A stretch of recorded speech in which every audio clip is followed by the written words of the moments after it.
Hi అండి. నమస్తే. ఈరోజు నేను వినిపించబోయే కథ ఈ చైత్ర వీణ 7వ భాగము. రచన సిరివెన్నెల గారు. ఇక కథలోకి వెళితే, శిశిర్ ముంబైకి వెళ్ళాక ముంబై వెళ్ళిన 4 రోజులకే ఇండియన్ సివిల్ సర్వీస్లో రిజల్ట్స్ వచ్చాయి. శిశిర్ ఐపీఎస్గా సెలెక్ట్ అయ్యాడు. ఇన్ని రోజులు తన కల నెరవేరినందుకు చాలా ఆనందంగా ఉన్నాడు. నానమ్మ, నీ మనవుడు చూసుకో, ఇక ఐపీఎస్ అయిపోయాడు అంటూ శిశిర్ నానమ్మని ఎత్తుకుని గిరిగిరా తిప్పేశాడు. శిశిర్ ఐపీఎస్ ట్రైనింగ్ తీసుకోవటానికి హైదరాబాద్కి వెళ్ళాలి. నానమ్మ ఒక్కతే అక్కడ ఉండలేదని ఫ్యామిలీ మొత్తాన్ని హైదరాబాద్కు షిఫ్ట్ చేశాడు. శిశిర్ అమ్మా నాన్నలు కూడా వారితోనే హైదరాబాద్కు వచ్చేశారు. వారికి కూడా చైత్ర బాగా నచ్చేసింది. వీలైతే చైత్ర మనసు ఏమిటో తెలుసుకుని చైత్రకు నచ్చితే ఎంగేజ్మెంట్ చేసుకుంటే బాగుంటుందని శ్రీరామ్ సుగుణలు అనుకున్నారు. ఆ తర్వాత కొద్ది రోజులకు అమెరికా వెళ్ళి శిశిర్కు పోస్టింగ్ వచ్చాక మ్యారేజ్ చేస్తే బాగుంటుంది అనుకున్నారు. అలా ఎవరికి తోచినట్టు వారు ఆలోచించుకుంటున్నారు. చైత్ర సీరియస్గా క్లాసులకు వెళ్ళి సీరియస్గా చదవటం మొదలెట్టింది. సివిల్స్కి ప్రిపేర్ అవ్వటం అంత సులభం కాదని అర్థమైంది. ఫ్రెండ్ కొంతమంది చెప్పారు, హైదరాబాద్లో అయితే కోచింగ్ బాగా ఉంటుంది అని. అందుకే వీలైతే హైదరాబాద్ వెళ్ళాలని ఇంట్లో నాన్నతో చెప్పాలని నిర్ణయించుకుని ఇంటికి వచ్చేస్తుంది. ముసుగులో గుద్దులాట ఎందుకు, నాన్నకు తెలియకుండా ఎలాగో మేనేజ్ చేయలేమని నాన్న దగ్గరికి వెళ్ళి, నాన్నగారు, నేను సివిల్కు ప్రిపేర్ అవుదామని అనుకుంటున్నాను. కోచింగ్ హైదరాబాద్లో బాగుంటుందని తెలిసింది. నేను హైదరాబాద్లో చేరతాను అని చెప్పింది. ఇప్పుడు నీకు సివిల్స్ ఎందుకురా, అంత అవసరమా అని చైత్రను అడిగారు ప్రసాదరావు. మరలా ఆయనే మాట్లాడుతూ, కుదిరితే నీ ఈ సంవత్సరం మ్యారేజ్ చేద్దాం అనుకుంటున్నామురా, నువ్వు ఒప్పుకుంటే అని చెప్పారు. చైత్ర, మా ఫ్రెండ్ వాళ్ళు ఒకరు అమెరికా నుంచి వచ్చి ఉన్నారు. వాళ్ళ అబ్బాయి చాలా బాగున్నాడు. నువ్వు ఒక్కసారి చూసావంటే నీకు కానీ నచ్చితే అన్నారు ప్రసాద్. నేను సివిల్స్కి ప్రిపేర్ అవుదాం అనుకుంటున్నాను నాన్న. ఆ తర్వాత ఏదో ఒక మంచి జాబ్ సంపాదించాక మాత్రమే పెళ్లి గురించి ఆలోచించేది.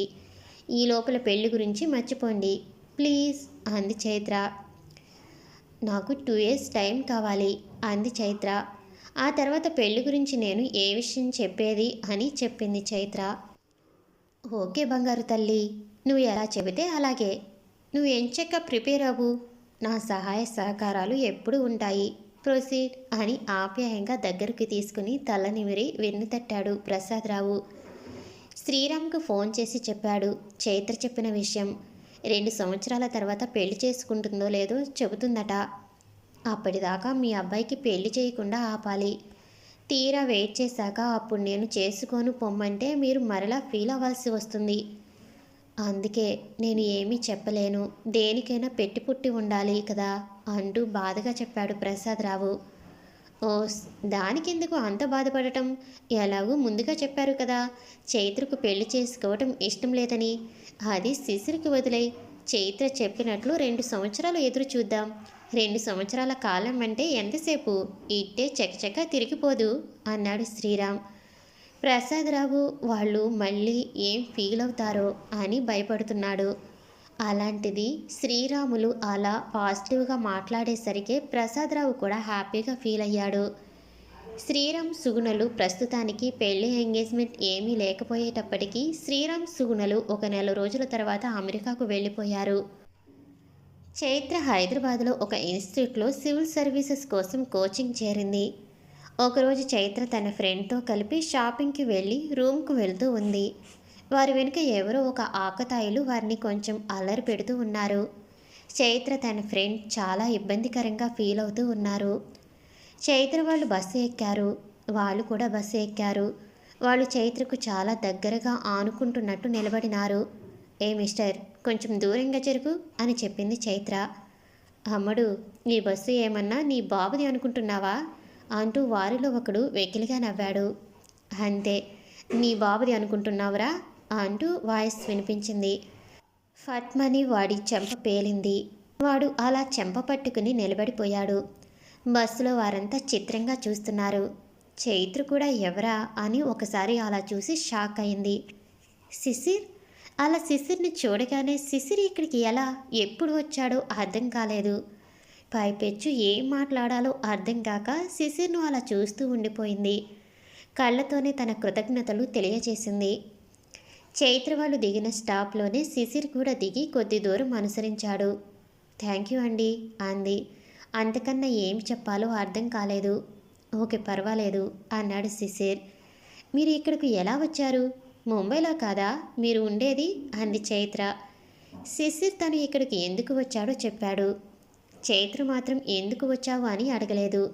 చైత్ర విషయాలు ప్రసాదరావు తన తండ్రి శ్రీరామ్కు చెప్పి ఉన్నాడు. చైత్ర ఇప్పుడిప్పుడే పెళ్లి చేసుకోను, 2 సంవత్సరాలు టైం కావాలన్న విషయాన్ని శ్రీరామ్ శిశిర్కు చెప్పి ఉన్నాడు. సివిల్స్ కోచింగ్ కోసం హైదరాబాద్లో చేరింది అన్న విషయం కూడా శిశిర్కి తెలుసు. అందుకే శిశిర్ చైత్రను ఇక్కడ ఎందుకు ఉందో అడగలేదు, ఎక్కడ ఉండేది అని అడిగాడు. కానీ శిశిర్ విషయాలు ఏమీ చైత్రకు తెలియదు. అందుకే శిశిర్ను హైదరాబాద్లో చూసి ఆశ్చర్యపోయింది. చైత్రకు శిశిర్ను అలా అక్కడ చూడగానే ఎందుకో కొంచెం సంతోషంగా అనిపించింది. ఏం మాట్లాడాలో తోచక రేష్మి గురించి, రేష్మి బాగుందా, ఎక్కడ ఉంది అని అడిగింది. తనతో ఉన్న అమ్మాయిని సుమ నా రూమ్మేట్ అని పరిచయం చేసింది శిశిర్కు. శిశిర్ ఫ్యామిలీ ఫ్రెండ్ అని మర్యాదకు పరిచయం చేసింది. వాళ్ళని వారి ఇంటి దాకా దించేసి మా ఫ్యామిలీ ఇక్కడే ఉండేది, ఏమైనా అవసరమైతే ఫోన్ చేయండి అని ఫోన్ నెంబర్ నోట్ చేసుకోమని చెప్పాడు. నోట్ చేసుకోకపోతే మరలా శిశిర్ ఫీల్ అవుతాడని చైత్ర మర్యాదకు ఫోన్ నెంబర్ నోట్ చేసుకుంది. శిశిర్ తన విషయాలు ఏమీ పెద్దగా అడగనందుకు కించెత్తు బాధపడింది. తనంటే శిశిర్కు ఏమీ ఆసక్తి లేనట్టుగా ఊహించుకుంది చైత్ర. అందుకే తన మనసులో శిశిర్ అంటే కొంచెం ఇష్టం, కొంచెం కష్టంలాగా ఫీల్ అయ్యింది. అయినా శిశిర్ భలే కరెక్ట్ టైంకి వచ్చాడు అనుకుంది. రూమ్కు వచ్చాక హలో చైత్ర, మీ సిరివెన్నెల హీరో బాగున్నాడు అంది సుమ. సిరివెన్నెల హీరో ఏంటి అంది చైత్ర. అదే రోజు నువ్వు పడుకునే ముందు ఆ సంగీత్ ప్రోగ్రాంలో ఆ సిరివెన్నెల రౌండ్, ఆ అంతాక్షరి అవి చూస్తుంటావు కదా, అతనంటే నీకు చాలా ఇష్టం కదా అంది సుమ. అలా ఏం కాదు, అతనంటే నాకు అంత ఇష్టం ఏమీ లేదు అని కంగారుగా అంది చైత్ర. మరి రోజు ఎందుకు ఆ వీడియోలు చూస్తుంటావు అంది సుమ. నాకు వెన్నెలంటే చాలా ఇష్టం అంది చైత్ర. అందుకే చూస్తుంటాను అంది.